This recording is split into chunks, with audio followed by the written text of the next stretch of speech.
बेद अब भी शांत था और आशी की आंखों में देख रहा था। तभी आशी कुछ ऐसा कहती है जहाँ बेद समेत जय और राज भी हैरान रह जाते हैं। उनको उम्मीद भी नहीं थी कि कोई लड़की एक अनजान शख्स से भी ऐसा कह सकती है, जिसको न जानती है न कभी मिली थी। आशी के कहे शब्द सुनकर वहां मौजूद वो तीनों लड़के हैरान नजरों से देख रहे थे। उनको यकीन ही नहीं हो रहा था कि क्या उनके सामने खड़ी लड़की ने जो कुछ भी अभी कहा था वो उन्होंने सही सुना या गलत। और सही सुनी तो क्या कोई लड़की सच में इतनी पागल भी हो सकती है?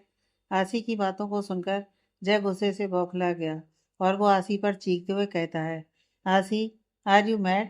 समझ भी आ रहा है तुम्हें कि तुम क्या बोल रही हो? चलो मेरे साथ, मैं तुम्हें स्टेशन छोड़कर आता हूँ। अब तुम एक पल भी यहाँ इस शहर में नहीं रहोगी। आज ही तुम पंजाब वापस जा रही हो, समझी? ये शहर तुम्हारे लिए नहीं है, चलो। ये कहते हुए जय जैसे ही आसी का हाथ थामने को आगे बढ़ने को होता है कि आसी धीमे पर गुस्से भरी आवाज के साथ कहती है, don't touch me, I know कि मैं क्या कर रही हूँ। और जब तुम्हारे साथ इतने वक्त रहकर भी तुम्हें नहीं समझ सकी, तुम अभी मेरे लिए उस अनजान इंसान की तरह हो जिस पर मैंने बेवकूफ़ों की तरह विश्वास किया। पर तुम निकले फिर भी अनजान ही। तो अब मुझे किसी भी अनजान पर विश्वास करने में कोई दिक्कत नहीं। और मैं तुम्हारे साथ कहीं भी नहीं जा रही, समझे तुम?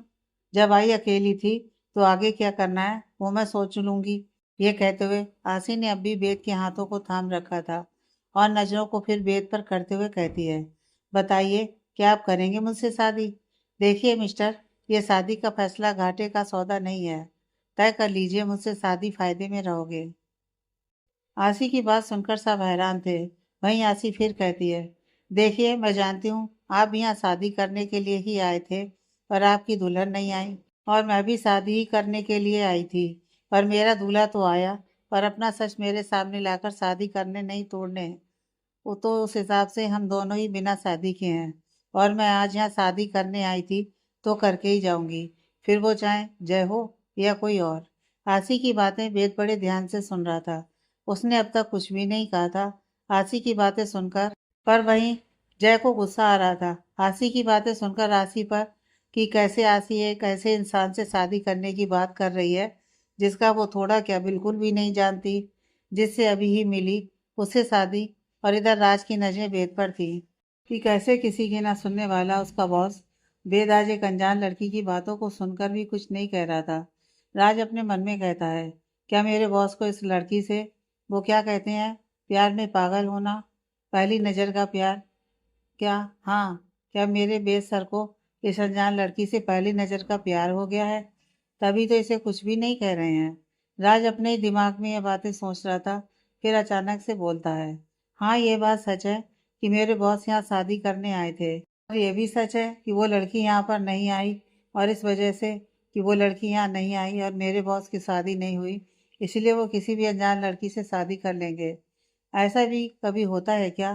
नहीं सुना है कि क्या बिना किसी से किसी जान पहचान की कोई दोस्ती नहीं करता, और तुम शादी की बात कर रही हो? अजीब पागल लड़की हो तुम। राज की बातें सुनकर बेद भी आसी के जवाब के इंतजार में उस ओर देखने लगता है। तभी आसी कहती है, क्या जानना है आपको, बताइए। मेरा नाम आसी खन्ना, मैं पंजाब से हूँ। स्कूल से कॉलेज तक की पढ़ाई वही हुई है, और ये मेरे ग्रेजुएशन का आखिरी साल था जो मैंने इस जबरदस्ती की शादी वाले फट्टू के प्यार में बर्बाद कर दी। आसी की बात सुनकर राज को हंसी आ गई। वहीं जय आसी की तरफ घूर कर देखने लगा और वेद का चेहरा अभी नॉर्मल ही था। आसी आगे बोलना शुरू करती है, मेरे माँ पापा हैं नहीं। माँ तब मरी जब मैं 4 साल की थी।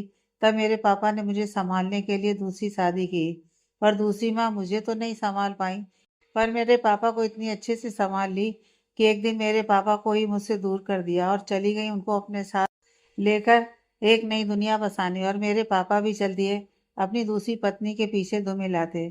आसी की बातें सुनकर अब राज भी सोचने पर मजबूर हो गया कि सच में उसके सामने खड़ी लड़की काफी यूनिक है, जो अपना बायोडाटा इतने अलग तरीके से दे रही थी। राज को अब आसी की बातें सुनने में इंटरेस्ट आने लगा, इसलिए वो आसी से कहता है, सुनकर बहुत बुरा लगा। राज कहता है, अब आगे क्या आसी जी? राज ने आसी के नाम के पीछे जी शब्द को इतना खींचा था कि वेद उसकी तरफ घूर कर देखने लगा, और आसी राज की तरफ घूर कर देखने लगती है और कहती है, क्या मेरी कहानी सुनकर इंटरेस्टिंग लग रही है ना? मसालेदार टाइप, राइट? जिस पर राज हड़बड़ाते हुए बोलता है, ना ना नहीं तो मैं तो बस, जिस पर आसी अपना हाथ दिखाते हुए कहती है, अब क्या बोला, नहीं जा रहा है? कोई जवाब नहीं मिल रहा होगा, है ना? हाँ तो मेरा बाप गया मेरी दूसरी माँ के पीछे, मुझे छोड़कर। रह गई मैं अपनी ताई और ताऊ जी के पास। वो लोग मुझसे बहुत प्यार करते हैं, इतना कि अपनी बेटी जो मुझसे उम्र में 5 साल बड़ी है और घर में बैठी है, उसे छोड़कर मेरी शादी करवाने चले हैं। किससे? कौन है वो? क्या करता है? कुछ नहीं पता, पर शादी 2 दिन के अंदर निपटानी है उनको। जैसी ये शादी नहीं, मुझे ही निपटाना है। और मैं इसी वजह से अपने घर से भागी, इस निकट्टू की वजह से, कि ये मुझे संभाल लेगा। पर मैं कम से कम अपने घर से भागने की हिम्मत तो दिखाई। ये निकट्टू तो बेचारा अपने परिवार की जबरदस्ती के आगे, जबरदस्ती की शादी में भी बन गया। और तो और उसी जबरदस्ती के चक्कर में अब बाप भी बन रहा है। आसी ने यह बात जिस तरह से मुंह बनाकर कहा था, राज अब चाहकर भी अपनी हंसी को नहीं रोक पाया और खिलखिलाकर हंस दिया। और वेद तो बस हैरान था, ये लड़की है क्या जो इतना कुछ बता रही है, वो भी इस तरीके से। वहीं आसी का बार बार अनजानों के सामने उसको निकट्टू कहना जय को गुस्सा दिला रहा था, जिस वजह से वो आसी का एक हाथ थाम अपनी ओर खींचता है। आसी अचानक से हुए इस झटके के लिए बिल्कुल भी तैयार नहीं थी और इस वजह से उसका हाथ वेद के हाथ से छूट जाता है और वेद एक पल के लिए अपने उस खाली हाथ की तरफ देखने लगता है, जिसे अभी कुछ सेकंड पहले तक आसी ने अपने हाथों में थाम रखा था। पता नहीं क्यों वेद अच्छे से जानता था कि वो और वो लड़की एक दूसरे के लिए बिल्कुल ही अनजान है, पर आसी का साथ उसे अनजाना जैसा नहीं लग रहा था। वहीं दूसरी तरफ आसी गुस्से से जय की तरफ देखती है और अपने दांत पीसते हुए बोलती है, जय, हाउ डेयर यू, तुम्हारी हिम्मत भी कैसे हुई मुझे टच करने की, वो भी मेरे होने वाले हस्बैंड के सामने। आसी का यूं खुलेआम बिंदास होकर वेद को अपने होने वाला हस्बैंड बताना, ये सुनकर जहाँ वेद को कुछ अलग टाइप की फीलिंग हुई थी, वहीं राज को हंसी और जय को हैरानी हो रही थी। और वो आसी से गुस्से में कहता है, तुम्हारे पास दिमाग नाम की चीज है भी कि नहीं आसी? या उसको भी पंजाब में छोड़कर आई हो? तुम्हें समझ भी आ रहा है कि तुम क्या कर रही हो? तुम उस इंसान से कैसे शादी कर सकती हो जिसको तुम जानती तक नहीं? हाँ बोलो। हाँ ठीक है, मेरी गलती है कि मैंने तुमसे अपना सच नहीं बताया, 2 साल से धोखे में रखा। पर मेरा प्यार झूठा नहीं था। चाहता तो तुमसे अभी भी शादी कर लेता, तो तुम्हें कौन सा कुछ पता चलता। पर मैंने ऐसा नहीं किया, जानती हो क्यों? क्योंकि मैं तुमसे सच में प्यार करता हूँ। नहीं कर सकता गलत तुम्हारे साथ, तुम्हारे इमोशंस के साथ। और तुम क्या कर रही हो? बोलो। क्या मैं समझ नहीं रहा जो तुम कुछ भी करने की कोशिश कर रही हो? तुम बस मुझे दिखाने और बदला लेने के लिए गुस्से में आकर किसी भी अनजान से शादी कर रही हो, जो गलत है आसी। शादी कोई खेल नहीं, जिंदगी भर का साथ होता है, जो तुम सिर्फ और सिर्फ मुझ पर अपनी गुस्सा दिखाने के लिए अपनी जिंदगी के साथ खिलवाड़ कर रही हो। आसी चुपचाप से जय की बातें सुन रही थी और गुस्से में कहती है, बस जय, तुम तो कुछ ना ही बोलो, वही बेहतर है। शादी और शादी का मतलब मुझे वो इंसान समझा रहा है जिसने खुद शादी और अपनी वाइफ, मुझे और मेरे प्यार का मजाक बनाकर रख दिया। ऐसे ना लेक्चर देना आसान है, पर उस बात पर चलना मुश्किल। तो पहले जाओ और अपना रिश्ता ठीक करो, फिर आना मेरे पास। और अभी तुमने इज्जत से अगर अपना मुंह बंद नहीं किया तो मेरा दिमाग घूम जाएगा, और मेरा दिमाग घूमा तो मैं जाऊंगी सीधा पुलिस स्टेशन और वहां जाकर कहूंगी कि यह शरीफ सा दिखने वाला नंबर 1 का निकट्टू है और मुझे धोखे से यहाँ लाया शादी करने के लिए, जिस पर पहले से इसकी शादी हो चुकी है। तो सोचो कि तुम जाओगे अंदर और ये खबर पहुंचेगी तुम्हारे घर तक, फिर क्या जवाब दोगे अपने पेरेंट्स, वाइफ और रिश्तेदार को? इसलिए मुंह बंद रखो, समझे? ये कहकर वो बेद की तरफ घूमकर कहती है, हाँ तो काफी टाइम मिल गया आपको सोचने के लिए, अब चलिए कोर्ट के अंदर। और ये जो जय है ना, ये मेरी तरफ से विटनेस रहेगा। आसी की बातें सुनकर राज और जय फिर चौंक गए। मतलब जो लड़की कुछ देर पहले शादी कर रही थी जिस लड़के के साथ, उससे शादी ना होने पर उसको ही विटनेस बना रही है। आमतौर पर जहाँ लड़कियां इस सिचुएशन में रोने लगती हैं, टूट जाती हैं, वहाँ आसी ना टूटी ना रोई, बल्कि एक अलग ही रास्ता निकाल ली थी। राज को आसी वेद के लिए सही लगती है, क्योंकि जैसी लड़की उनको चाहिए थी, आसी ठीक वैसी ही थी। राज आगे आकर धीरे से वेद से कुछ कहता है, जो सुनकर वेद की आंखें सर्द हो जाती हैं और वो घूर कर राज की तरफ देखता है, जो देख राज फिर दोबारा उससे कुछ कहता है। जो सुनकर वेद इस बार को सोच आसी की तरफ देखता है, जो इस वक्त उसे ही देख रही थी। शायद उसके ही जवाब का इंतजार कर रही थी। वेद 2 कदम आगे बढ़कर आसी का हाथ थामता है और कहता है, चलो। और ये कहते हुए वो आसी का हाथ थाम अपने तेज कदमों से चलते हुए कोर्ट के अंदर दाखिल होता है। आसी ने इस वक्त लहंगा पहना था, जिस वजह से वो वेद की चाल से चाल नहीं मिला पा रही थी। उसके पहने हुए लहंगे में बार बार उसका पैर फंस रहा था, जिस वजह से वो वेद से कहती है, आप क्या रेसर हो? जिस पर वेद उसी तरह चलते हुए जवाब देता है, नहीं। आसी फिर कहती है, तो क्या हमारे पीछे गुंडे पड़े हैं? जिस पर वेद फिर हैरान होते हुए कहता है, नहीं। आसी फिर कहती है, तो क्या आपकी भी पहले से ही शादी हो रखी है और आपकी भी वाइफ आकर ये शादी ना रोक दे, ये बात है? आसी की आखिरी बात सुनकर वेद के कदम वहीं रुक जाते हैं और वो आसी को अजीब नजरों से घूरने लगता है और कहता है, आर यू मैड? सीरियसली? मतलब क्या तुम्हें शादी बैक कर रही हो? ये मेरी भी तुम्हारी तरह ही पहली शादी है। आई बात समझ में? तो तुम अपनी ये बकवास बातें बंद करो। वेद की बातों को सुनकर आसी अपना मुंह बनाते हुए बोलती है, अगर ऐसी बात नहीं है तो इतनी तेज तेज क्यों चल रहे हो आप? आपको क्या समझ नहीं आ रहा कि आपके साथ इस वक्त एक लड़की चल रही है जिसने लहंगा पहना है? आपके साथ तेज चलने पर मेरे अपने ही पैर मेरे अपने पहने लहंगे से उलझ रहे हैं। मैं किसी भी वक्त गिर सकती हूँ, पर आपको तो कुछ समझ ही नहीं आता। ये नहीं कि अपने साथ वाली से पूछिए, क्या तुम ठीक हो? पर नहीं, पर जनाब को रेस लगानी है, जैसे किसी के साथ। आसी की बात सुनकर बेद हैरान था, क्योंकि ये पहली बार था कि उससे किसी ने कुछ कहा था। फिर वो आहिस्ते कदमों से रजिस्ट्रेशन के केबिन में पहुंचता है और उनके पहुंचते ही एक फाइल उनके सामने रख दी जाती है, जिन पर उनको साइन करना था। आसी और बेद के सामने इस वक्त एक वकील खड़ा था और वो बेहद ही रिस्पेक्ट के साथ बोला, सर आपको आने में काफ़ी देर हो गई, पर मैंने यहाँ पर सारे अरेंजमेंट कर दिए हैं। आप। और ये कहते हुए उस वकील की नज़रें बेद के बगल में खड़ी आसी पर गई और आसी को देख वो इस्माइल के साथ कहता है, ओह आप इनसे शादी कर रहे हैं? बेद को जवाब नहीं देता, बस अपना सर हाँ में हिला देता है। वहीं आसी उस वकील की बात सुनकर कहती है, क्या मतलब है ये पूछने का कि क्या आप इनसे शादी कर रहे हैं? मेरे अलावा क्या कोई और आपको नज़र आ रहा है? और मेरे साथ शादी करने में क्या प्रॉब्लम है? आसी की बात सुनकर जहाँ बेद के होठों पर हल्की सी मुस्कान आ गई, जिसको उसने उतनी जल्दी छुपा भी लिया था, वो अपना सर नामे हिला देता है, क्योंकि आसी की बातें उसको ना चाहते हुए भी मुस्कुराने के लिए मजबूर जो कर देती थी। वहीं दूसरी तरफ वो वकील आसी की बातों को सुनकर हैरानी से देखने लगता है और जब उसे आसी की बातों का मतलब समझ आता है तो वो मुस्कुराते हुए आसी से अपनी कई बातों का मतलब समझाते हुए बोलता है, अरे नहीं मैम, मेरे कहने का वो मतलब बिल्कुल भी नहीं था जो आपने समझा। एक्चुअली मैं ये कहने की कोशिश कर रहा था कि आपसे शादी कर रहे हैं। आप सच में बहुत ब्यूटीफुल हैं और साथ ही साथ क्यूट भी। उस वकील की बात सुनकर आसी भी मुस्कुराते हुए कहती है, ओह ऐसी बात है, थैंक्स। वैसे मैं तो बचपन से ही खूबसूरत हूँ और क्यूट भी। मेरे दोस्त ना मुझे ब्यूटी विद ब्रेन कहते हैं। और ये कहते वक्त आसी के चेहरे पर बच्चों जैसी मासूमियत थी, जो किसी को भी अपनी ओर देखने के लिए दीवाना बना दे। बेद की नज़रें भी एक पल के लिए आसी की मासूमियत से भरे चेहरे पर आकर थमसी गईं और वो होश में तब आया जब वकील कहता है, ओके, तो पहले ही काफ़ी टाइम ख़राब हो गया है। अब आप दोनों यहाँ इन पेपर पर साइन कीजिए ताकि आगे का प्रोसेस शुरू करें। वेद वकील की बात सुनकर आसी की ओर देखता है और एक बार कंफर्म होने के लिए कहता है, आर यू सीरियस कि तुम ये शादी करना चाहती हो? क्योंकि उसके बाद पीछे होने का कोई ऑप्शन ही नहीं। वेद ने यह बात थोड़ी धीमी आवाज में कही थी, जो बस आसी ही सुन पाई।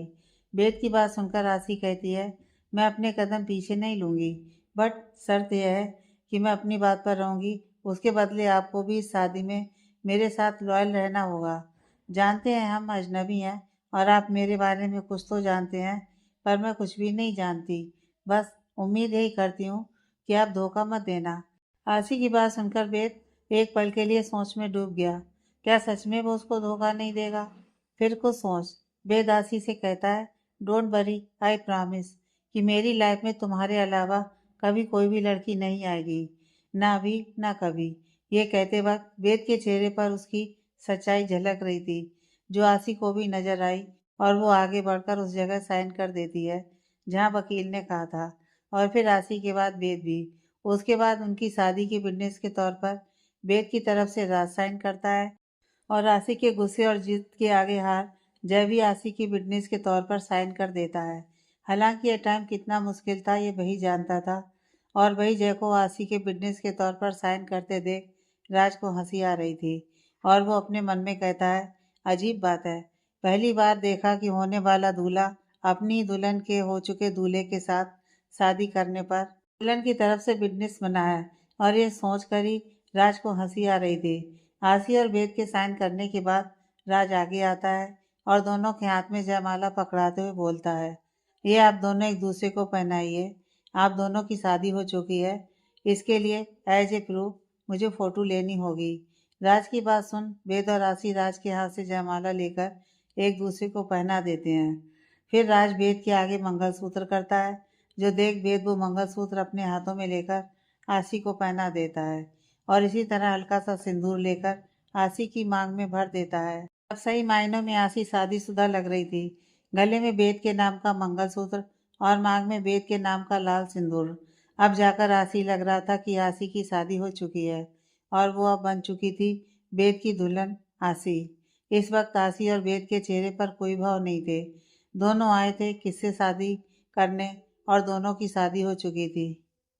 इधर जय जब आसी की मांग में सिंदूर और गले में मंगलसूत्र देखता है जो अब किसी और के नाम का था, जय को अपने दिल में एक टीसी उठती है कि उसने आसी के साथ गलत किया, उसको धोखा देकर, जो उससे प्यार करती थी, और अब कुछ ही पलों में वो किसी और की हो गई। उसकी आंखों के सामने ये वो पल था जब जय को अपनी गलती पर पछतावा था, और अब कुछ नहीं हो सकता था। उसकी आसी किसी और की हो चुकी थी, और आसी को अपनी आसी कहने का हक भी वो अब खो चुका था। जैसे अब और वहाँ रुकना मुश्किल होने लगा था, और वो जाने के लिए कदम बढ़ाता है कि आसी की आवाज़ आती है, जय। आसी की आवाज़ सुनकर जय के बढ़ते कदम रुक जाते हैं, और जय भी पलट कर देखता है। वहीं वेद की भी नज़रें इस वक्त आसी पर थीं कि अब वो जय को क्या कहना चाहती थी। जय को रुका देख आसी उसके पास जाती है और बोलती है, जय, आज मेरी शादी हुई है और तुम बिना मुबारकबाद दिए जा रहे हो। एक टाइम पर कभी हम एक दूसरे को जानते थे, तो उस हिसाब से क्या तुम्हारा ऐसे जानना ठीक है? ये तो गलत बात हुई ना जय। माना कि मैंने एक अजनबी से शादी की, तो फिर तुम भी तो अजनबियों की तरह ही यहाँ से जा रहे हो। आसी की बातें जय के दिल में दर्द पैदा कर रही थी, पर फिर भी जय बमुश्किल अपने होठों पर मुस्कान लाते हुए कहता है, आई एम सॉरी आसी कि मेरी वजह से आज तुम यहाँ हो, और जानता हूँ कि यह शादी का फैसला तुमने सिर्फ और सिर्फ मुझे ही दिखाने के लिए लिया है, और मैं जानता हूँ ये शायद सही नहीं है, और शायद ये बात मेरा दिल कह रहा है, पर फिर भी मैं यही चाहता हूँ कि वजह चाहे जो भी हो, पर तुम अब खुश रहो और लाइफ में कोई टेंशन ना हो तुम्हारे।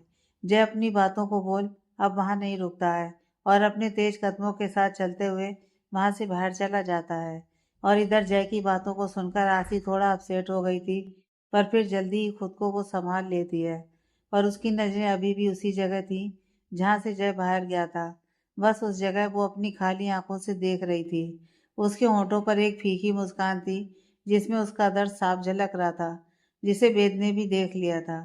कुछ देर में वेद और आसी एक कार में बैठे थे, और कार को राज ड्राइव कर रहा था। वो बीच बीच में कार के आगे के मिरर से देख रहा था। वेद अपने लैपटॉप पर कुछ कर रहा था, और उसका पूरा ध्यान अपने लैपटॉप पर था, और आसी वो तो बस कार की विंडो से अपना सिर टिकाए बस सड़कों पर आती जाती गाड़ियों की तरफ देख रही थी। इस बीच कोर्ट के बाहर निकलने तक वेद और आसी के बीच कोई बात नहीं हुई थी।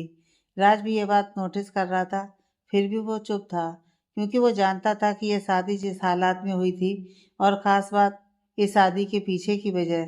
राज कुछ ही देर में कार को एक होटल के बाहर रोकता है। ये वही होटल था जहाँ राज और वेद रुके थे। वो इस शहर किसी काम की वजह से आए थे, और जब तक के लिए आए थे वो इसी होटल में रुके थे। वेद कार से बाहर आता है और एक नज़र अपनी बगल की सीट पर बैठी आसी की ओर देखता है, जो शायद कार में ही सो गई थी, और इस वक्त वो बहुत मासूम लग रही थी, जैसे कोई छोटी बच्ची हो। वेद आसी की तरफ देख रहा था।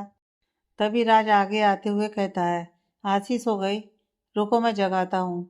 और ये बोल राज आगे बढ़ता है। आसी को जगाने के लिए कि वो अचानक से रुक जाता है और पलटकर वेद की ओर देखता है, जो उसी की तरफ देख रहा था। वेद राज को अपनी ओर देखता देख अपनी आईब्रो आपस में जोड़ लेता है, जो देख राज हंसते हुए कहता है, ऐसे क्या डरा रहे हो मुझे? मैं तो बस इसलिए रुका कि आज ही तुम्हारी शादी हुई है। ऐसे में अगर मैं तुम्हारी वाइफ को जगाता हूँ तो कहीं तुमको तो बुरा नहीं लगेगा ना? बस इसलिए मैं रुक गया। राज की बात सुनकर वेद एक नज़र कार में सोई आसी की ओर देखता है, फिर राज से कहता है, आज जो कुछ भी हुआ और मेरे यहाँ पर आने की वजह तुम अच्छे से जानते हो राज। इस शादी के पीछे की वजह तुमसे छुपी नहीं है और शायद इसने आसी की ओर देखते हुए, इस शादी में इसकी भी मंजूरी नहीं थी। बस किसी को दिखाने के चक्कर में इसका गुस्सा इसकी सोच पर हावी हो गया था और ये सोच नहीं पाई कि क्या सही क्या गलत है। तभी तो एक ऐसे इंसान से शादी कर ली जो इसके लिए पूरी तरह से अनजान था। इसलिए मुझे नहीं लगता कि इस शादी से इसके भी कुछ जज्बात जुड़े होंगे, इसलिए प्रॉब्लम नहीं है। वेद की बातों को सुनकर राज को भी उसकी बात सही लगती है। फिर वो आसी को आवाज़ देते हुए बोलता है, आसी जी, आसी जी उठिए, हम आ गए। राज के बार बार आवाज़ देने से आसी की आंख खुलती है और वो अपनी नज़रों को इधर उधर घुमाती है तो खुद को कार में देखती है और तभी आसी को अपने कान में किसी की आवाज़ सुनाई देती है और उस आवाज़ को सुनकर वो अपनी नज़रों को बाहर की तरफ करती है तो उसे कार के बाहर ही वेद और राज नजर आते हैं और उनको देख आसी भी कार से बाहर उतरने की कोशिश करती है, पर लहंगे की वजह से उसका पैर उसके पहने लहंगे में फंस रहा था और वो उतर नहीं पा रही थी। और जब वेद ने आसी को कार से बाहर आने में दिक्कत में देखा तो वो झट से आगे आया और अपना एक हाथ आसी के सामने कर देता है। अचानक से एक हाथ आगे आने पर आसी अपनी नज़रों को उन हाथों की तरफ करती है तो उसकी और वेद की नज़रें आपस में टकरा जाती हैं। आसी बस वेद को ही देख रही थी, जो देख वेद अपने हमेशा वाली धीमी आवाज में कहता है, मेरा चेहरा देखने से अच्छा मेरा हाथ थाम कर कार से बाहर आओ, इतना वक्त नहीं है मेरे पास। वेद की बातें सुनकर आसी अपना हाथ वेद के हाथ में रख देती है और आज ये खूबसूरत से लम्हे को बिना आसी और वेद की नज़रों में आए अपने फ़ोन में कैद कर लेता है।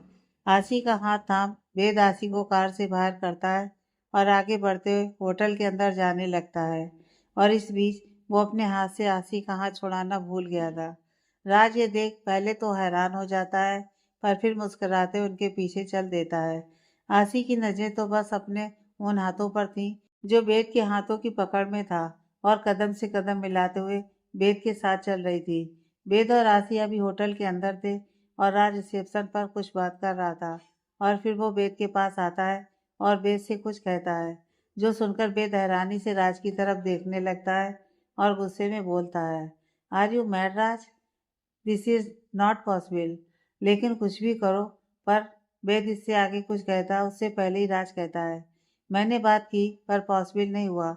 उन्होंने कहा कि अगर ऐसी कोई बात थी तो हमें पहले उनको बतानी थी, तब तो कुछ अरेंज भी करते, पर ऐसे लास्ट टाइम नॉट पॉसिबल। वेद राज की बात सुनकर आगे कुछ कहता उससे पहले राज कहता है, देखिए सर, हम यहाँ जिस काम के लिए आए थे वो काम तो हो चुका और कल की हमारी यहाँ से वापसी की भी फ्लाइट है, तो बस आज की रात मैनेज कर लीजिए। और राज इससे आगे कुछ बोलते बोलते चुप हो गया, जिस पर वेद कहता है, वाट? जिस पर राज कहता है, आप ये शादी क्यों कर रहे थे सर?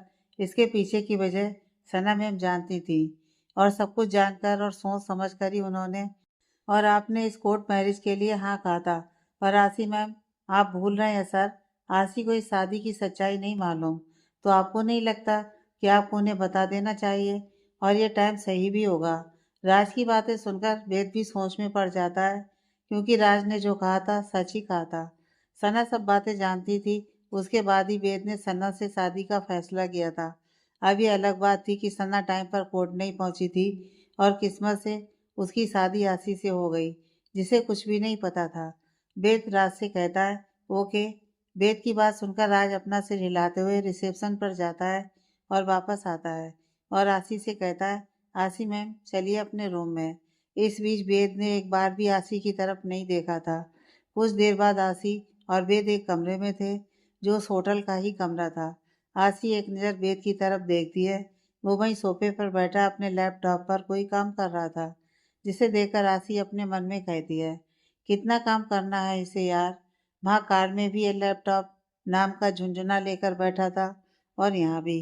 क्या ये थकता नहीं है? आखिर करेगा क्या इतने पैसों का? इन अमीर लोगों का समझ नहीं आता कि इतना पैसा कमाकर जाना ही कहाँ है। खाली हाथ आए थे, खाली हाथ जाएंगे। बस प्यार के दो मीठे बोल झिल मिलाएंगे।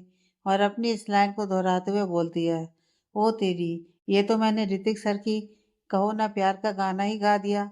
पर ऋतिक सर भी कौन सा जानते थे कि ये प्यार व्यार बस सुनने में अच्छा लगता है, जिसका असल जिंदगी में कोई वजूद ही नहीं। तभी तो उनकी वाइफ भी छोड़ दी और मुझे जय ने धोखा दिया। ये सब बोलते हुए आसी कुछ पल काम कर रहे बेद को देखती है और फिर बाथरूम की तरफ चली जाती है। बाथरूम का गेट बंद होने की आवाज़ सुनकर आबेद अपनी नज़र लैपटॉप से हटा बाथरूम की तरफ करता है और धीमी आवाज़ में कहता है, जानता हूँ तुम्हारी नज़रें इस वक्त मेरे ऊपर थी, पर मैं इस रिश्ते में आगे नहीं बढ़ सकता, ना अभी ना कभी। मेरी ज़िंदगी में इन रिश्ते नातों और प्यार के लिए वक्त नहीं है, और ये शादी मेरे लिए ज़रूरी नहीं, मेरी ज़रूरत थी, जिसमें किस्मत से तुम आ गई और इसमें आने का फैसला भी तुम्हारा अपना था। तो उस नाते आगे जो होगा उसमें मैं कुछ नहीं कर सकता, पर तुम्हें सच बताना होगा। पर कैसे? सामने से मैं शायद कह ना पाऊँ, पर ज़रूरी है बताना। पर कैसे? और ये सब सोचते हुए वेद के दिमाग में कुछ आया। जो सोच वो कहता है, हाँ ये सही रहेगा। रात का वक्त आसी बेड पर चैन से सो रही थी। वो अभी भी अपने पहने हुए लहंगे में ही थी। इधर वेद जाग रहा था और सोफे पर बैठकर पेपर पर कुछ लिख रहा था। लिखने के बाद वो उस पेपर को लेकर आसी की तरफ जाता है और सोते ही आसी की तरफ देखता है, जो इस वक्त बेहद प्यारी लग रही थी। और वेद भी इस वक्त अपनी नज़रें उस पर से नहीं हटा पा रहा था। आसी में कुछ तो ऐसा था जो वेद को अपनी ओर खींच रहा था। वेद की निगाहें बस आसी पर थी और एक हाथ में अपना लिखा पेपर तो दूसरे हाथ को वो आसी के चेहरे की तरफ बढ़ाता है, जिस पर उसके बाल बिखर कर आ गए थे सोने की वजह से और आसी के चेहरे के आधे हिस्से को कवर कर रखे थे। वेद अपने हाथों से आसी के चेहरे पर फैले बालों को हटाता है और अब आसी का मासूम सा चेहरा वेद के सामने था। वेद के दिमाग में क्या था पता नहीं, पर शायद वेद का दिल वो नहीं चाहता था जो उसका दिमाग चाहता था। और इसी दिल और दिमाग की कशमकश में उलझा था वेद। और इसी सब में कब वेद आसी के करीब हुआ उसे खुद पता नहीं चला और आसी के फोरहेड पर अपने होठों की मोहर दे बैठा और हौले से बोला, आई एम सॉरी भगभग मशीन। न जाने इस शब्द में ऐसा भी क्या था जो सोते ही आसी के होंठ गहरी नींद में होने के बावजूद मुस्कुरा उठे और वेद की नजरें उस मुस्कान को देख मुस्कुरा उठी। अपनी बात कहने के बाद भी वेद की निगाहें अब भी आसी पर थी और आसी तो जैसे घोड़े हाथी बेचकर सो रही थी, जिसे किसी बात का होश भी नहीं था। वेद आसी को ही देख रहा था जब उसके फोन पर एक मैसेज टोन आया, जिससे अब जाकर वेद अपने सेंस में वापस आया और खुद को आसी के इतने करीब देखकर वो खुद भी हैरान था, खासकर अपनी की गई हरकत पर। वेद आसी से थोड़ा दूर होकर एक नज़र अपने फ़ोन की तरफ करता है, जहाँ किसी और का नहीं राज का ही मैसेज था। राज का मैसेज पढ़कर वेद एक गहरी सांस लेता है। उसके बाद अपने हाथ में पकड़े उस पेपर को वहीं आसी के बेड की साइड टेबल पर रखकर जल्दी से उस कमरे से निकल जाता है और वो अब एक बार भी पलटकर आसी की तरफ नहीं देखा। वेद तो इसी बात में उलझा हुआ था कि आखिर उसने आसी को किस क्यों किया, जबकि वो तो उसके बारे में कुछ भी नहीं जानता और इस शादी और आसी से भी उसका इस पल के बाद कोई वास्ता नहीं था। इधर आसी हर बात से अनजान कि कल का सूरज उसकी जिंदगी में क्या कुछ लाने वाला था। एक पल में उसकी लाइफ बदल चुकी थी और आसी सब कुछ से अनजान अपनी प्यारी सी नींद में मुस्कुरा रही थी। शायद कोई खूबसूरत सपना देख रही थी जो शायद कल बदलने वाला था। अगले दिन बेद तो वहां से जा चुका था और पीछे छोड़ गया था आसी के लिए अपना लिखा लेटर। सुबह की पहली किरणों ने आसमान में अपना डेरा जमाना शुरू कर दिया था और पंछी वो अपनी प्यारी सी आवाज़ में चहक रहे थे। आसी बेशक से अपनी ज़िंदगी में कितनी झल्ली क्यों ना हो, पर उसकी कुछ अच्छी आदतें भी थीं, जिनमें से सवेरे जागना उन आदतों में ही शामिल था। आसी की पलकों ने फड़फड़ाना शुरू भी कर दिया था और फिर वो अपनी आंखों को बंद किए ही अपनी जगह पर ही उठकर बैठती है और बिना अपनी आंखों को खोले अपने दोनों हाथों को जोड़कर बहुत ही प्यारी सी आवाज़ में कहती है, हर हर महादेव। और इसके साथ वो अपने होठों पर एक प्यारी सी मुस्कान सजाए अपनी आंखों को खोलती है और अंगड़ाई लेते हुए कहती है, वेरी स्वीट मॉर्निंग आसी। और इसके साथ अब जाकर उसकी नज़रों ने उस कमरे में पूरी तरह अपनी नज़रों को घुमाना शुरू किया। उसकी नज़रें इस वक्त बेद को ढूंढ रही थीं। शायद पर बेद वहाँ होता तब ना नजर आता। पर आसी तो अब तक इस बात से अनजान थी, और वो जब पूरे कमरे में अपनी नज़रों को घुमाते हुए देखती है, बावजूद इसके कि उसे कहीं भी बेद नज़र नहीं आता, यहाँ तक कि उस सोफे पर भी जहाँ रात बेद उसके सोने से पहले तक अपना काम कर रहा था। बेद को ना देख आसी खुद में कहती है, ये लैपटॉप कहाँ चला गया। दरअसल आसी ने बेद को कल से बस लैपटॉप पर ही काम करते हुए देखा था। इस वजह से उसने इस टाइम बेद को ही लैपटॉप नाम से बुलाया था। आसी अपनी बात बोलकर कहती है, होंगे कहीं, अब कहीं भी जाएंगे तो मुझे थोड़ी ना बता कर जाएंगे। छोड़ना आसी, तू भी क्या सुबह सुबह ये लैपटॉप की बातें लेकर बैठ गई। नया दिन, नया सवेरा और फिर एक नई जिंदगी। और ये कहते हुए आसी मुस्कुरा दी, और फिर वो बेड पर से उतरने को हुई कि उसकी नज़रें उसके ही बेड साइड टेबल पर रखे एक पेपर पर जाती है, जो कमरे में मौजूद खिड़की के खुले होने की वजह से वहाँ से आती हवा की वजह से उड़ रहा था। पर उस पेपर पर कोई सामान रखे होने की वजह से उड़ नहीं पाया था। आसी उस पेपर को देखकर खुद से सवाल करती है, ये पेपर यहाँ क्या कर रहा है, और कल रात भी ये यहाँ था क्या। पता नहीं, मैंने कुछ खास ध्यान भी तो नहीं दिया था। वैसे ये पेपर है क्या, देखूं क्या। पर कहीं ये पेपर उस लैपटॉप का हुआ और नाराज हुआ तो क्या। फिलहाल तो वो लैपटॉप यहाँ है नहीं, और देख भी लेंगे तो कह दूंगी कि ये पेपर उड़ रहा था हवा से, तो मैंने बस संभाल कर रख रही थी। गुड आइडिया आसी, कीप इट अप। तू और तेरा दिमाग क्या कहने। अपनी तारीफ करने के बाद आसी थोड़ा आगे बढ़कर वो पेपर वहां से उठाती है, और बेड पर अच्छे से आलती पालती मारकर उस पेपर को पढ़ने को होती है कि उस पेपर पर लिखी हैंडराइटिंग को देखकर कहती है, क्या हैंडराइटिंग है आसी है, जिसने भी लिखा है क्या मस्त है। और एक तेरी हैंडराइटिंग, खुद को पढ़ने के लिए भी चश्मा लगाना पड़ जाए। अपनी तारीफ और बुराई पर आसी हंस देती है और कहती है, चल पहले पढ़ना शुरू कर कि ये है क्या। आसी ने जब पहली लाइन पढ़ी तो उसकी दोनों आईब्रोज आपस में जुड़ गईं, क्योंकि बेद ने लेटर की शुरुआत में ही आसी की तारीफ में शब्द जो लिखे थे, आसी दी बकबक मशीन। जो पढ़ आसी का मुंह बन गया, और वो बोली, मैं और बकबक मशीन, किस एंगल से। कहाँ ज़्यादा बोलती हूँ मैं, अब जितनी ज़रूरत होगी उतना तो बोलूँगी ही ना। अब मैं कोई गूंगी थोड़ी हूँ जो चुप रहूँ। बड़ा आया मुझे बकबक मशीन बोलने वाला। आसी फिर आगे बढ़ती है, हेलो आसी दी बकबक मशीन। जानता हूँ अपना यह नया नाम सुनकर तुमको शौक लगा होगा, बट यह सच है। खैर छोड़ो ना, हमारा साथ ज़्यादा पुराना है और ना ज़्यादा लंबा चलने वाला है, जो मैं तुम्हारा कोई नाम रखूँ। चलो पॉइंट पर आता हूँ। बातों को ज़्यादा घुमा फिरा कर कहना मेरी फितरत नहीं है। तुम जिस वक्त ये लेटर पढ़ रही होगी, उस वक्त मैं सोच लेना कि मैं वहाँ पर नहीं हूँ, और तुमसे बहुत दूर आ चुका हूँ, दूर आ चुका हूँ। आजी इस लाइन को रिपीट करते हुए एक बार फिर बोलती है, और अपनी नज़रों को दोबारा से पूरे कमरे में घुमाती है। कमरा पूरी तरह से शांत था। क्यों इसकी वजह आसी को अब समझ आ रहा था। आसी की नज़रें एक बार फिर वेद के लिखे लेटर पर थी, और वो आगे बढ़ती है, देखो आसी, मेरे वहाँ से जाने की बात को अगर तुम्हें शायद बुरा भी लगे या ना लगे पता नहीं, पर शायद धोखेबाज तो ज़रूर समझोगी। और ख़ासकर ये बात मैंने तुम्हें सामने से नहीं, इस लेटर के ज़रिए बताई। पर सच बताऊँ, टाइम कब मिला, और हम दोनों एक दूसरे के बारे में जानते ही क्या हैं। तुम भी किसी और से शादी करने आई थी, और मैं भी। तुम्हारे वाले ने तुम्हें धोखा दिया, जिस वजह से तुमने मुझसे आकर मुझ अनजान इंसान से शादी की, और जिससे मेरी शादी होनी थी वो पहुंची ही नहीं। और मेरी उससे या तुमसे शादी करना मेरी मंजूरी नहीं, बल्कि मजबूरी थी, जो मैं तुम्हें नहीं बता सकता। पर सॉरी मांगता हूँ इस तरह से जाने के लिए, पर हमारी इस शादी का कोई भी फ्यूचर ही नहीं है।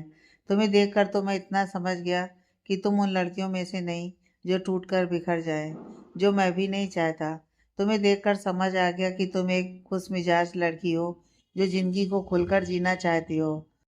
तो मैं भी इस बिना मंजूरी की शादी में नहीं रह सकता, न तुम्हें बांध कर ही रह सकता हूँ। तुम आज़ाद हो, जैसे अपनी ज़िंदगी जीना चाहती हो जी सकती हो, पर 6 महीने से पहले तुम किसी और से शादी नहीं कर सकती। पर हाँ, 6 महीनों के बाद तुम्हें शादी के रिश्ते से भी आज़ाद हो, फिर बेफिक्र होकर किसी के भी साथ अपनी लाइफ में आगे बढ़ सकती हो। मेरा तुम्हारी ज़िंदगी में कोई भी इंटरफेयर नहीं होगा। हाँ, जानता हूँ तुम अपने लोगों से दूर इस जगह आई हो। तुम जब तक चाहो इस होटल में रह सकती हो, और टेंशन मत लो, तुम्हारे रहने की पेमेंट तुमको नहीं करनी। इतना भी बुरा नहीं हूँ मैं, और होटल के मैनेजर से मैंने कह दिया है, तुमको अगर पैसों की ज़रूरत हुई तो वो तुम्हारी हेल्प भी कर देगा। डोंट वरी, वहाँ से निकलने से पहले मेरे बस में जो था वो तुम्हारे लिए कर दिया हूँ। तुम फिलहाल आज़ाद हो इस रिश्ते के अनचाहे बोझ से, और 6 महीनों बाद पूरी तरह से इस शादी के रिश्ते से भी। पर 6 महीनों तक तुम जैसे भी समझो मेरी ही वाइफ हो। तुम्हारा भेद लिखने का हक नहीं है मुझे, पर इस अजनबी की वजह से तुम्हें भी प्रॉब्लम हुई है, उसके लिए सॉरी। पर सच मानो, मेरी अगर मजबूरी नहीं होती तो मैं ऐसा नहीं करता। हम शायद अब कभी ना मिलने ज़िंदगी में, और मिले तो एक अजनबी की तरह। मुझे देखकर भी इग्नोर कर सकते हो। आज से ठीक 6 महीने बाद जिस कोर्ट में हमारी कोर्ट मैरिज हुई है, वहीं हमारी इस शादी का भी अंत हो जाएगा। तुम अपनी लाइफ को खुलकर जियो, और हर अजनबी पर विश्वास मत करना। तुम्हारा एक अजनबी। ये लिखते हुए वेद ने अपना लेटर ख़त्म किया, और इस दौरान आसी के चेहरे के भाव बिल्कुल खाली थे। उसके दिमाग में वेद के इस लेटर को पढ़ने के बाद क्या सोच रही थी, ये बताना मुश्किल था। आसी ने वेद के लिखे हुए खत को पढ़ा, और उसके बाद उस लेटर को फोल्ड कर उसे वही साइड टेबल पर रख दिया। आसी के चेहरे पर इस वक्त कोई खास भाव नहीं थे। उस लेटर को पढ़ने के बाद आसी को देखकर ऐसा लग ही नहीं रहा था या कोई फर्क भी पड़ रहा है या पड़ रहा था। जो भी था, इस वक्त आसी को देखकर उसके मन की स्थिति को जानना बेहद मुश्किल था। आसी बेड से उठती है और सीधा बाथरूम के अंदर जाने को होती है कि उसका रूम नॉक होता है, जिसकी आवाज़ सुनकर आसी उस ओर जाती है और कमरे का गेट ओपन करती है। तो वहाँ होटल स्टाफ के कपड़े पहने एक लड़की खड़ी थी, और उसके चेहरे पर इस वक्त एक मुस्कान थी, और वो बड़े प्यार से आसी से कहती है, स्वीट मॉर्निंग मैम। और ये कहते हुए वो आसी की ओर एक पैकेट पकड़ाती है, जो देख आसी कहती है, इसमें क्या है, और ये तुम मुझे क्यों दे रही हो। आसी की बात सुनकर उसके सामने खड़ी लड़की एक नज़र आसी की ओर देखती है, जो अभी तक अपने कल वाला लहंगा पहनी थी।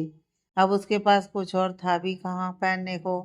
वो तो वेद के साथ यहाँ आई थी, और उसके कपड़े उसी जगह पर थे जहाँ वो कोर्ट जाने से पहले रुकी थी, और अब वो वहाँ जाना चाहती थी अपना सारा ज़रूरी सामान लेने। पर इन कपड़ों में कैसे, वो यही सोच रही थी, और तभी वो लड़की आसी को किसी सोच में गुम देखकर कहती है, क्या हुआ मैम, आप कहीं खो गई। वो आपकी शायद नई नई ही शादी हुई है शायद। ये सुन आसी हैरानी से उस लड़की की ओर देखकर कहती है, शादी, पर तुम ये बात। आशी इससे पहले कुछ कहती वो लड़की कहती है, अरे मैम, आपकी मांग में सिंदूर है और गले में मंगलसूत्र है, बस इसलिए। अच्छा मैम, वो आपके हस्बैंड यहाँ से किसी काम की वजह से सुबह ही निकल गए। फिर ओ, मैं भी क्या आपको ये बात बता रही हूँ, आपके हस्बैंड हैं तो अपनी वाइफ को तो बताकर ही गए होंगे ना। उसकी बात सुनकर आशी कुछ नहीं कहती है, बस फीका मुस्कुरा देती है। अब वो क्या बताती उसको कि उसे भी ये बात कुछ वक्त पहले ही पता चली है, वो भी एक लेटर के जरिए। आशी को खामोश देखकर वो लड़की कहती है, हाँ तो मैम, उन्होंने ही आपके लिए कपड़े कहे थे देने के लिए। ये कहते हुए वो लड़की वो पैकेट आशी के हाथों में थमा देती है, और तभी उस लड़की का फ़ोन बजता है, जिस पर वो आशी को देखकर कहती है, 1 मिनट मैम। यह कह वो अपना फ़ोन उठाती है और हेलो कहती है कि उस तरफ से कुछ कहा गया क्या, ये तो आशी नहीं सुन पाई। पर इस तरफ से वो लड़की अपने फ़ोन के दूसरे तरफ के इंसान से थोड़े गुस्से में कहती है, ये क्या बात हुई कि जॉब नहीं करनी तुझे। पहले इतना पीछे पड़ी थी, और अब जब इतनी अच्छी जॉब जिसमें रहना खाना सब मुफ्त, तो अब जॉब नहीं करनी। अरे ऐसी जॉब बार बार नहीं मिलती है, और मैं तो खुद ये जॉब कर लेती, बट क्या करूं, इस होटल के साथ मैंने 2 साल का एग्रीमेंट साइन किया है, और 2 साल से पहले मैं ये जॉब छोड़ती हूँ तो मुझे पैसे देने होंगे इन होटल वालों को। मेरी तो मजबूरी है, पर तेरी क्या मजबूरी है। देख, मैंने तेरे लिए बात भी कर ली है, ऐसे में अब तू कह रही है कि ये जॉब नहीं करनी। बता मैं क्या कहूँ उनको। ये कहते हुए वो लड़की उस फोन वाले इंसान से नाराज नजर आ रही थी और वो कहती है तो ठीक है, आज के बाद मुझे मत कहना किसी काम के लिए, मैं उनको मना कर देती हूँ। ये कहते हुए वो लड़की फोन कट करती है। उसके चेहरे पर थोड़ी परेशानी के भाव थे। वहीं आसी, जिसने उस लड़की के मुंह से सारी बात सुनी थी और काम वाली बात सुनकर उसकी आंखों में चमक आ गई, क्योंकि वो अब पंजाब तो वापस जा नहीं सकती थी। जय के पास जाकर कुछ कहने से अच्छा वो कुछ ना कहना बेहतर समझती है। और जिससे कल उसकी शादी, उसका आज कुछ पता नहीं था, वो उसे छोड़कर जा चुका था। कहाँ, ये तो वो भी नहीं जानती थी कि वेद कहाँ से आया था और कहाँ गया। ऐसे में उस लड़की से उस जॉब वाली बात सुनकर आसी को एक उजाले की किरण नजर आई, जो उसकी जिंदगी के लिए अच्छा था। ऐसा आसी का मानना था और आसी ने बिल्कुल भी देर न करते हुए उस लड़की से कहा, क्या मैं उस लड़की की जगह जॉब कर सकती हूँ? आसी की बात सुनकर वो लड़की आसी को हैरानी से देखने लगती है। आखिर आसी इस वक्त जिस होटल में ठहरी थी, वो काफ़ी महंगा होटल था, जिसमें रहना कोई नॉर्मल इंसान अफोर्ड नहीं कर सकता था। और आसी इस होटल में रहने के बाद किसी होटल में जॉब करने की बात कर रही थी। ये उस लड़की के लिए काफ़ी हैरानी वाली बात थी, जो आसी भी समझ रही थी कि वो लड़की क्या सोच रही है। आसी उस लड़की का हाथ थाम कर कहती है, देखो मैं जानती हूँ तुम्हारे दिमाग में बहुत से सवाल हैं, और जवाब मेरे पास यही है कि मैं भी तुम जैसी हूँ, इस शहर में नई हूँ और काम की तलाश है, जिससे अपनी ज़िंदगी को अपने हिसाब से जी सकूँ। इससे ज़्यादा और कुछ नहीं बता सकती, क्योंकि मेरी ज़िंदगी जलेबी की तरह घूम चुकी है और मुझे अब इससे अपने हिसाब से सीधा करना है। किसी को नहीं जानती हूँ, इस होटल से निकलकर कहाँ जाऊँगी नहीं पता। फिलहाल बिना किसी मंजिल के हूँ, पर तुम्हारी मदद से मुझे भी मंजिल मिल सकती है। अब इससे ज़्यादा अपने बारे में बताने को और कुछ भी नहीं है मेरे पास। आसी की बातों की सच्चाई उसकी आंखों में झलक रही थी, जो देख उसके सामने खड़ी लड़की कहती है, हाँ क्यों नहीं, अगर मेरी वजह से किसी को उसकी मंजिल मिले तो मुझे खुशी होगी। और ये बोल वो लड़की अपने पहने शर्ट की जेब से एक डायरी और एक पेन निकाल उसमें कुछ लिखती है, और फिर वो पेपर आसी की ओर बढ़ाते हुए कहती है, शहर और होटल के नाम मैंने इसमें लिख दिया है, और इसमें मेरी एक दोस्त का भी नंबर भी लिख दिया है। कोई ज़रूरत हो तो उसे तुम फ़ोन कर सकती हो, और ये मेरा नंबर है। लिखा, जब शहर पहुंच जाओ तो मुझे फ़ोन ज़रूर करना। और ये बोल वो लड़की एकदम से आसी के गले लग जाती है, जिस वजह से पहले तो आसी हैरान होती है, पर बाद में वो भी मुस्कुरा देती है। आखिर इस लड़की की वजह से उसे अपनी मंजिल जो मिली थी। फिर वो लड़की वहाँ से चली जाती है और आसी भी कपड़े लेकर बाथरूम में चली जाती है। कुछ वक्त में वो तैयार होकर उस होटल से बाहर आती है और उस होटल के लिए रिक्शा लेती है, जहाँ वो कल तक ठहरी थी और उसका सामान था। आशीष होटल से निकल अपने होटल में आ चुकी थी, जहाँ वो पंजाब से यहाँ आई थी। हाँ, वो वेद के लिए होटल की तरह लग्जीरियस नहीं था, पर रहने लायक तो था ही। आशी ने जल्दी से अपने रूम में जाकर अपना बैग लिया, जो एक ही था, इसलिए कोई दिक्कत भी नहीं थी। आशी ने अपने उन कुछ गहनों को भी अपने बैग में रखा, जो उसकी माँ की आखिरी निशानी थी उसके लिए। फिलहाल उसके पास ज़्यादा तो नहीं, पर कुछ पैसे थे, जिससे कुछ दिन की काम तो निकल ही जाता। आसी होटल का अपना बिल पे करती है और होटल से बाहर आकर सीधा स्टेशन के लिए एक ऑटो रुकवाती है और वहां से चली जाती है। पहले अपना शहर, जहां उसका बचपन भी था, और अब मुंबई, जहां वो अपनी ज़िंदगी के आगे आने वाले दिनों के सपने लेकर आई थी। पर जैसे मिले धोखे की वजह से उसके वो सपने तो कब के उस धोखे के साथ जा चुके थे, और अब वो बढ़ चली थी एक नए शहर अपनी ज़िंदगी जीने के लिए, जहाँ ना कोई अपना था ना बेगाना। अपनी हिम्मत के सहारे उसे अब अपनी ज़िंदगी को आगे था बिताना। आसी कुछ देर बाद ही स्टेशन पहुंच चुकी थी और करीब 20 मिनट बाद की ही अगली ट्रेन थी। आसी इस बीच खामोश थी और स्टेशन पर लोगों की भीड़ को देख रही थी, जहाँ हर किसी का कोई अपना साथ था, पर वो बिल्कुल अकेली थी और यही उसकी ज़िंदगी थी अब। ऐसा उसका मानना था। आसी का फ़ोन बजा तो उसके फ़ोन पर अननोन नंबर से कॉल आ रहा था।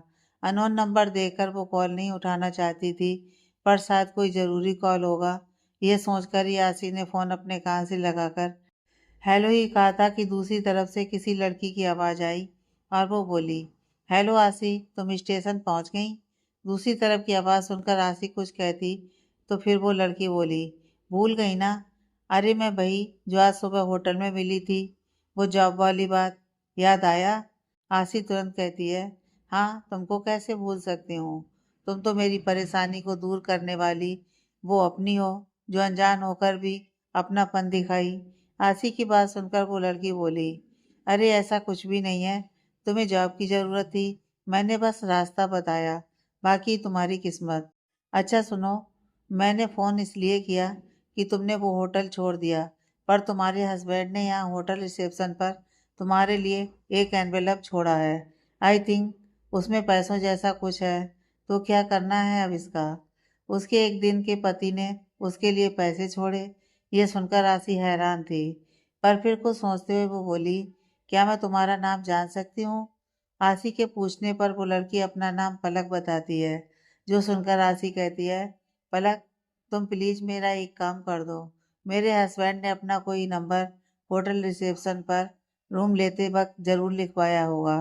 तुम कॉल करके पूछ लो कि पैसे कैसे भिजवाने हैं। तुमने मेरी हेल्प की, ये बहुत है। बस एक मदद और कर दो। मुझे ज़रूरत नहीं किसी के पैसों की, इसलिए तुम वो उन तक भेज दो। बस ये एक और मदद कर दो। आशी की बात सुनकर वो लड़की पलक पहले तो हैरान थी कि कोई पत्नी अपने ही पति के पैसों के लिए कैसे मना कर सकती है, और पति ने भी सीधा अपनी वाइफ को पैसे न देकर होटल रिसेप्शन पर रखवा दिए। ऐसे बहुत से सवाल थे पलक के दिमाग में, पर सबका एक जवाब कि अगर आशी का शादी नॉर्मल होती तो वो आज अपने पति के साथ होती ना कि जॉब के लिए एक अनजान शहर जा रही होती, वो भी उसकी मदद से। इसलिए पलक आशी से अब कोई सवाल ना करते हुए कहती है, ठीक है, तुमने जैसा कहा है मैं कर दूंगी। और हाँ, मेरे नाम से मेरा नंबर सेव कर लो। वहाँ जाकर कोई भी प्रॉब्लम होगी तो मुझे कॉल करना। वहाँ मेरे एक दो जानने वाले हैं, बस मदद मिल जाए उनसे तुम्हें। और ये बात मैं एक अनजान की हैसियत से नहीं, एक दोस्त की हैसियत से कह रही हूँ। अपना ख्याल रखना, और कोई बात हो तो ज़रूर बताना। जो हो सकेगा वो ज़रूर करूँगी। पलक की बातों को सुनकर आशी की आंखें नम हो गईं। जिस पर इतना भरोसा था और जिसके भरोसे यहाँ इतनी दूर आई, उसने धोखा दे दिया। जिससे कल शादी हुई, वो इंसान बिना उससे मिले ही छोड़कर चला गया, और आज एक अनजान लड़की उसकी इतनी मदद कर रही है। आशी को पलक की बातें सुनकर थोड़ी राहत सी महसूस हुई, और फिर वो थैंक यू कहते हुए फ़ोन कट करती है। अब तक ट्रेन आकर प्लेटफार्म पर लग चुकी थी। आसी अपना बैग कंधे पर टांग ट्रेन की ओर बढ़ती है, और एक बार पलटकर उस शहर की ओर देखती है जिस शहर में उसे कुछ भी नहीं मिला सिवाय धोखे के। फिर वो धोखा जय ने दिया हो या जाने अनजाने वेद ने, वो कभी पलटकर इस शहर में नहीं आना चाहती थी। और इसी सोच के साथ वो ट्रेन के अंदर जाकर खिड़की साइड की सीट पर जाकर बैठ जाती है, और ट्रेन चल पड़ती है अपनी मंजिल की ओर। और आसी खिड़की से पीछे छूटते मुंबई शहर को देख रही थी, जहां वो अब कभी भी लौटकर वापस नहीं आना चाहती थी। बाहर का नज़ारा देखते हुए बस इन 2 दिनों के अंदर उसकी ज़िंदगी में जो कुछ भी हुआ उसके बारे में सोचते सोचते आसी की आंख लग जाती है, और वो खिड़की से अपना सिर टिकाए ही सो जाती है। अगले दिन ट्रेन अपनी सही मंजिल यानी कि अपने तय स्टेशन पर पहुंच चुकी थी।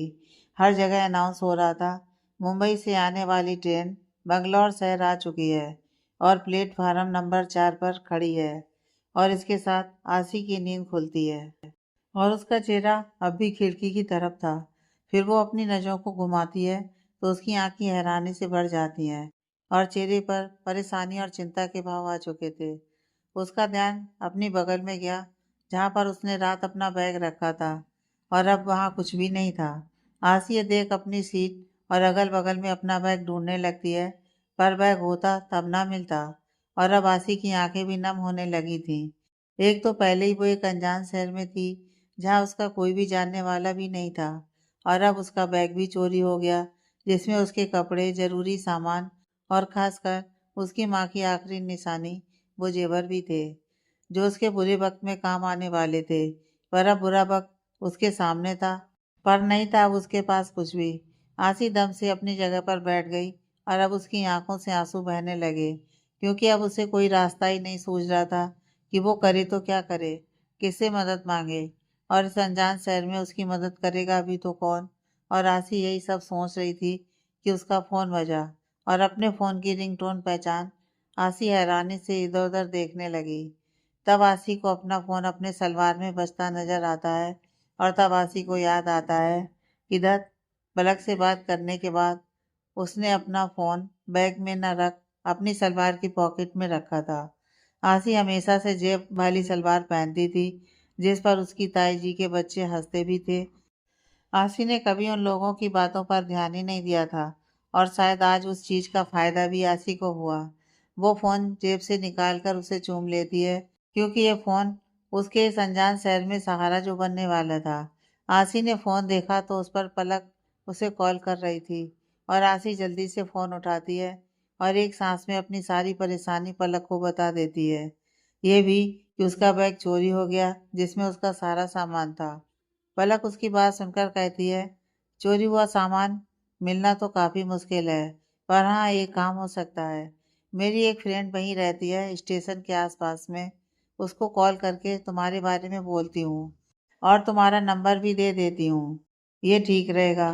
पलक की बात सुनकर राशि कहती है, थैंक यू पलक, ज्यादा न जानते हुए भी तुम कल से बस मेरी हेल्प ही कर रही हो। जो लड़की एक अनजान के लिए इतना कुछ करती है, वो अपनों के लिए क्या कुछ नहीं करती होगी। आसी की बात सुनकर पलक धीरे से कहती है, मैं इतनी भी अच्छी नहीं जितना तुम मुझे बता रही हो, क्योंकि हर किसी के लिए आप कभी सही नहीं होते और तुम्हारी मदद मैंने की क्योंकि मैं कर सकती थी।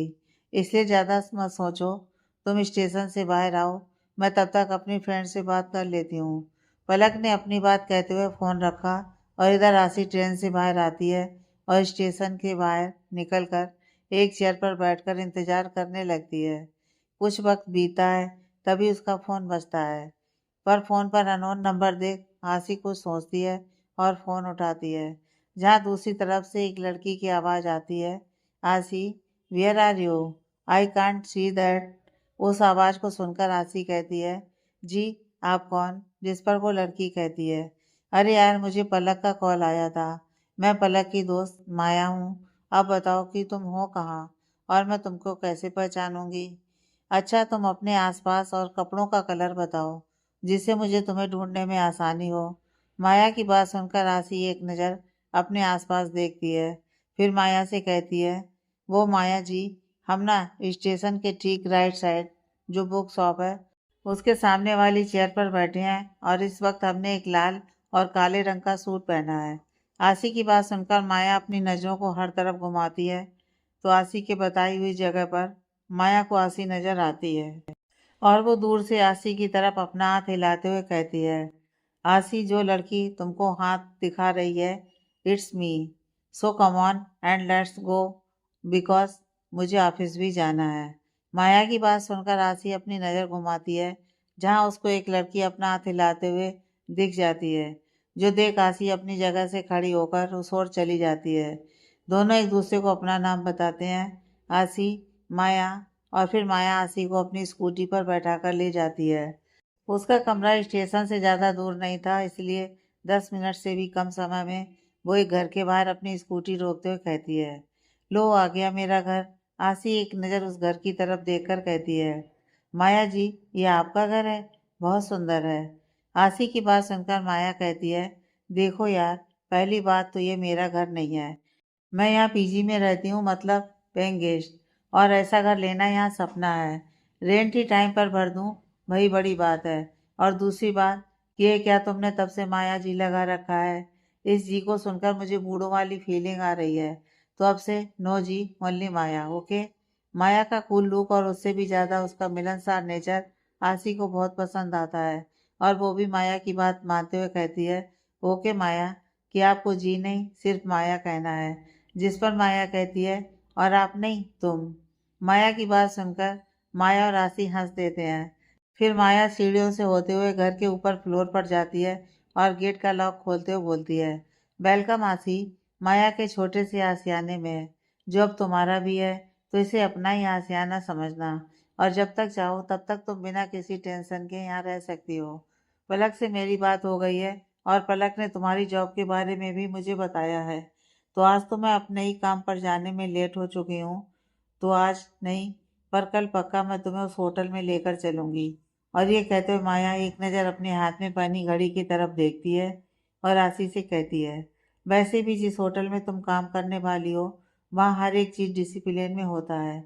वहाँ के जो बॉस हैं, उनके न जाने कितने होटल हैं, और सिर्फ यही नहीं, अलग अलग शहरों में है।